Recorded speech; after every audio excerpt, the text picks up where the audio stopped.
Hello बच्चों, let's see the question. The question said that in a circuit given below, Vt is a sinusoidal voltage source and voltage drop Vbt means function of time across the resistance R. So हमें यहाँ पर बताना है कि across the resistance R, ये जो resistance R दिया है हमें, उसके across कितना वोल्टेज ड्रॉप हमें दिखाई देगा जब हम Vt साइनोसॉइडल वोल्टेज उसको यहाँ पर जो Vt साइनोसॉइडल वोल्टेज सोर्स है वो देंगे. सो हमें R के अक्रॉस कितना वोल्टेज ड्रॉप हमें दिखाई देगा. दैट इज मीन्स क्या होगा R के across has different is half wave rectified full wave rectified हो जाएगा वो, कि has a same peak value in positive negative cycle, has different peak value in half cycle and full cycle. So ये problem किससे related है? This problem is related to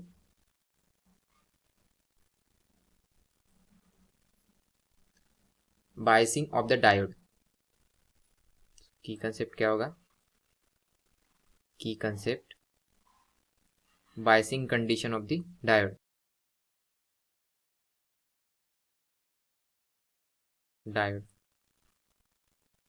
so first of all consider करते हैं कि positive half cycle, it means that जो AC current है, AC current उस it has a negative half cycle as well as positive half cycle. So positive half cycle के वक्त क्या होगा कि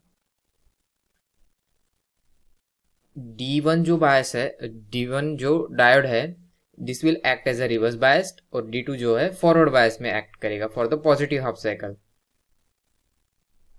इन दिस कंडीशन D1, तो जब पॉजिटिव हाफ साइकिल होगा, for positive half cycle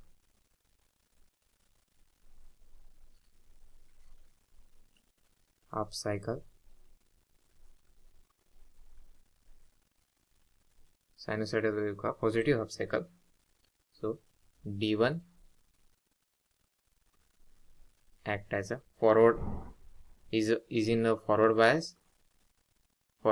biasing diode, or is in the forward bias.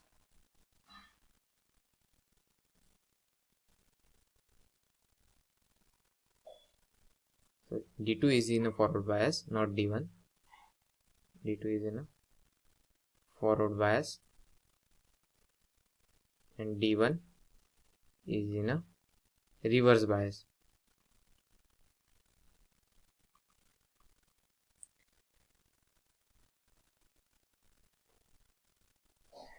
तो इससे क्या होगा कि हम यहाँ पर देख सकते हैं D1 जो है रिवर्स बायस होगा, तो उससे यहाँ पर करंट फ्लो कम होगा in this side, in this direction current flow कम होगा क्योंकि रिवर्स बायस है वो. But in this side current flow maximum,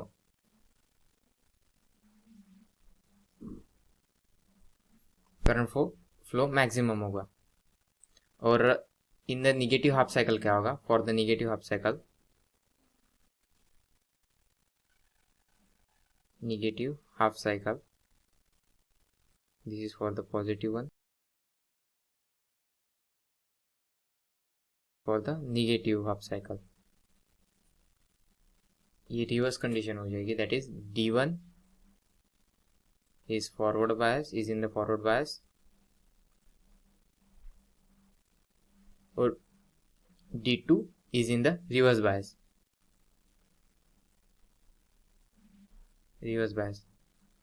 so in this case क्या होगा कि करंट जो होगा वो इन दिस डायरेक्शन ज्यादा flow, not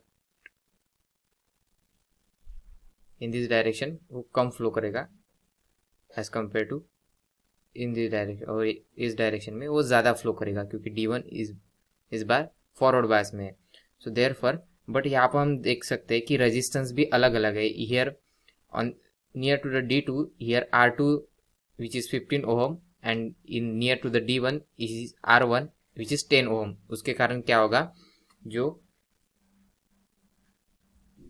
whenever it is in the reverse bias, its outputs, जो उसका आउटपुट मिलेगा उसका मैग्नीट्यूड ज्यादा होगा. It means that for negative half cycle it is this is positive, this is during positive half cycle इतना रहेगा, तो negative half cycle के वक्त कितना this is during negative half cycle, वो ज़्यादा रहेगा। सो इस तरह हमें दो पीक मिलेंगे। So therefore different peak values during the positive and the negative half cycle. So option D is correct.